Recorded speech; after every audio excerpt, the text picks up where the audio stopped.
Greetings, Minecrafters, and welcome to another exciting discussion on all things Minecraft, which means all things well being and becoming the boss of our brain.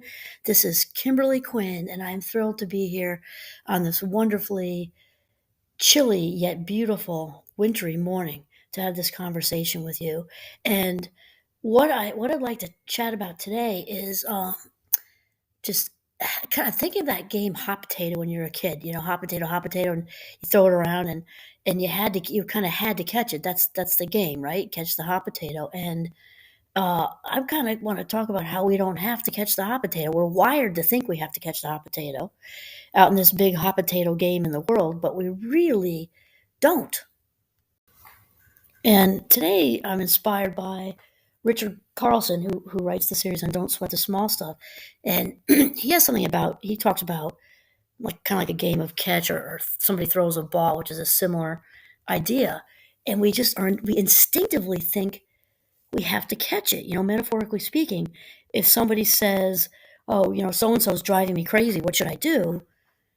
We automatically, jump in with both feet and get all involved in the drama rather than saying, I don't really know what to say. Nothing's coming up for me. We just feel like we've got to just jump right into the drama.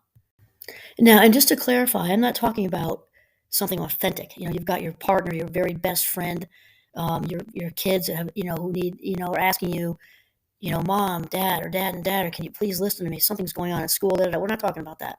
Or a best friend, who's just, broken up with or something like that. We're not talking about that. We're talking about the everyday blah, blah, blah, often at work even, because it's not that level of middle of the night phone call. And it's just so and so's driving me crazy, these work politics. And then it went 20 minutes of your valuable, valuable life minutes just circling the drain, never to be seen again. So, just remembering the basic, foundation of Minecraft, which is becoming the boss of your brain, is about getting it that thoughts come first and feelings come second, and then action or behavior third.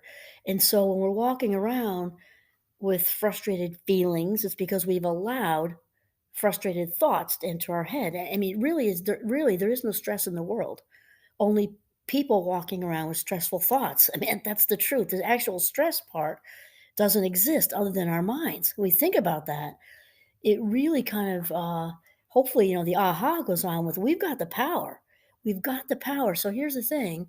As far as this day to day drama, again, not talking about the genuine, best friend who needs you at 3 o'clock in the morning kind of thing, but just the, a lot of times in the workplace and the politics, there's politics everywhere, and it's so easy, and because often the person who's doing that is on autopilot also. So it's kind of like an autopilot ball thrown or hot potato thrown, and then when we catch it on autopilot, it doesn't go anywhere good because it's just emotional venom, sucking us down this rabbit hole that's never, going to return again. And the thing is, we've got enough, life gives us enough real stuff to deal with. So we really just don't need to catch the ball thrown by somebody else or the hot potato. And it's interesting because, cliche wise, we'll hear, oh boy, you really dropped the ball, or oh boy, I really dropped the ball. And that has such a negative connotation to it.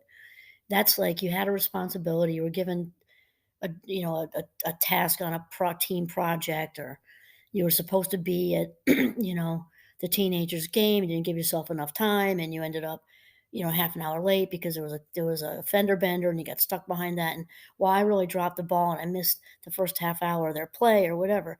And that's meant to be just this, negative self talk of I failed somebody somehow, versus what we're talking about, which is dropping the ball in a good way. We don't need to catch the ball at the water cooler at work. Like, "Rah, rah, rah, I can't believe she's in that position of power, and she shouldn't be in that promotion. Should have been given to somebody else. And I'm really having issues with it. I'm starting to look around because it's an employee's market now, and I don't need to put up with this." And rah, rah, rah, rah, rah, rah, rah, rah. Meanwhile, all of that ball tossing is nothing more than noise pollution in the air. And that negativity. What I actually have said to people at times, that um is, excuse me, I just that's it's all like secondhand smoke. Is that if that person smoking that cigarette is choosing to fill up their own lungs with toxins, well, by all means, go right ahead. But I don't want to breathe it. I don't want to breathe it. I don't want to catch the ball. I don't want to catch the hot potato. Of course, I'm smoother than this. But it's that, really, none of this concerns in my head. I'm saying silently, none of this concerns me. I've got my own hot potatoes to deal with. And again, staying away from the genuine. We're not talking about ignoring the people we love. We're talking about the noise out there, the noise pollution, the ball throwing, hot potato throwing on autopilot. And there's so much of it. I would say the majority of it is just autopilot because people want to unload the hot potato. So what easier way than whoever's in front of them at the water cooler or in line at the cafeteria or whatever. Here you go. Well, that's a big no thank you. Gonna drop it. And the other big benefit to dropping the ball or a hot potato is that it's a big well, it's a saver of life minutes for one. That's the biggie because we're only given a certain amount on this lifetime on this planet, and just like a bank account has limits, so do our life minutes. And then, so the biggest advantage is benefit or whatever is that you are saving valuable life minutes.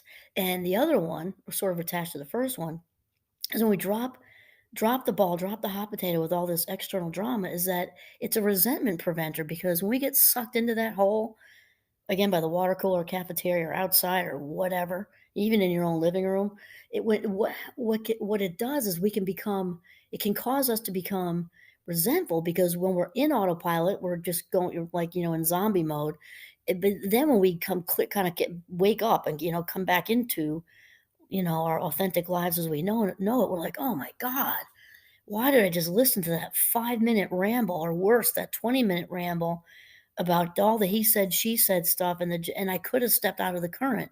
All the coulda, woulda, shoulda is just assigning blame, which doesn't go anywhere good either. It's also attached to shame, which is definitely not good. And it's just this kind of, I don't want to say snowball because I am a big fan of snow and snowballs, but like monster mud ball just rolling downhill and picking up speed. So when we live deliberately, we're not on autopilot. We are much better apt to sort of see clearly when somebody else is on autopilot and tossing us a hot potato. It prevents resentment and saves life minutes to drop the hot potato. And so those kind of cueing in that, man, there went 17 of my life minutes I'm never getting back again. And it's interesting because my rooftop friend and I, if any of you have remember from the 7 days, if you saw that, my rooftop friend has become like locally famous, and she and I talk about a lot of this, a lot, I guess. We typically talk on the phone every couple of weeks or so. We're not any kind of schedule, but and if too long goes by, we call each other right up right away, and that's usually just a really long conversation. But we're talking about all things authentic, and we'll say this if we're sharing a story about so and so and whatever, and a thing at work, and you're like, man, I lost 17 minutes. I set 17 life minutes. I'm never getting back again. I can't believe that I know better than that. I know better than that. They got under my radar kind of thing. And the more we catch ourselves, of course, the better we get at, this noticing and this awareness. So rather than beat ourselves up with the woulda, coulda, shoulda, which doesn't go anywhere good, it's just blame assigning, is realize like, wow, okay, I fell off the wagon there. And, there weren't 5 minutes of my valuable life minutes. But I caught myself. It could have been 10 or 20 or 30, right? And each time we do that, we kind of finally tune our awareness, which is a good thing. And it's important to realize that getting back on the horse is a good thing. And it's also very empowering and reduces stress just to have the conversation in our heads when this is happening, that we don't ha- that we can drop the ball. We can drop the ball, which means we can choose not to participate in someone else's drama. And it's not like you have to hit them like a brick wall and say, "I'm sorry, I don't do drama." Actually, I do say that though. I don't do drama. You can be smooth and polite and just, gosh, that sounds really challenging for you. I don't think I have anything to suggest. And then go get yourself a cup of tea and get out of Dodge. I mean, that's the easiest way to do it. You just saved yourself a ton of life minutes right there, and you did it politely and respectfully. Good for you. I mean, I'm a very respectful person. I don't mean to say that. I do sometimes say I don't do drama, And that said, it's usually in a context of humor and with a smile. It's not like it's not like knocking somebody over the head with a hammer. I'll just usually do that in jest and then politely excuse myself to go do something else. But the message is clear though. Like, I'm not taking part in this. And especially if it's gossip, emotional poison, it's being spread through the air about somebody else. I definitely have no interest in that. And that just brings everybody down, because what we do to ourselves, we do to other people, and the reverse, right? So that's like a whole nother conversation. But it does apply here. Step out of that gossip current, because that's even worse than the water cooler stuff.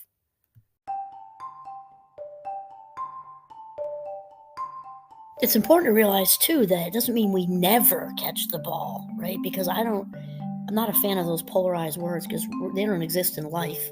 Always, never, everyone, no one. They just don't exist in life. And the truth and everything is somewhere, usually in the middle, somewhere. But the point is not that we never drop the ball, is that we know that we can choose to. That's so empowering, to just sit there silently in the middle of a horribly boring conversation, or one where somebody's just trying to suck you in on what they should do about getting a new car because they've got too much mileage on this one, and you want to do like beam me up, Scotty, right?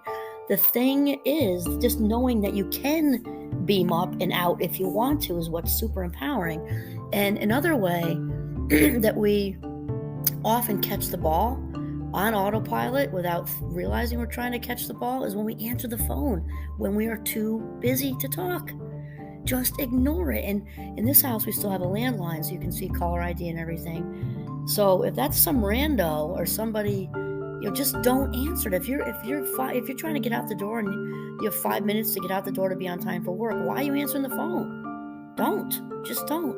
Now with cell phones and everything, somebody can tell if you read the text. So just don't do it, and wait until you actually have time. You get to work, and okay, now I can take off my jacket, shut the door in my office, or sneak around or go in the restroom or whatever, and then I can have time to talk with whoever about whatever. Or maybe it needs to wait till lunch if it's a longer conversation. But sometimes we just very impulsively just answer and that just sets us up for stress, for one, answering the phone when we don't have the time, and then maybe resentment, because like, what was I doing answering the phone? And now this person just took 15 minutes and I'm late to work, and then the day starts out like that. Just don't answer it, or don't look at the text, or don't look at the email. If you don't have time to respond, it just sets you up for the domino effect of having things not go right for you in your day. And here's the thing: remembering you have the power to not answer the phone, not look at the email, or to say no, or not even a hard no. This sounds good. I'll get back to you in a few hours. Okay, stay tuned. That's it. And the idea of not catching the ball is so incredibly, incredibly healthy and empowering as we sort of, get a hold of our agency back, and it also reduces anxiety. So there you go. This is Kimberly Quinn saying, go ahead and drop that ball, signing off from Northern Vermont. Have a mindful day.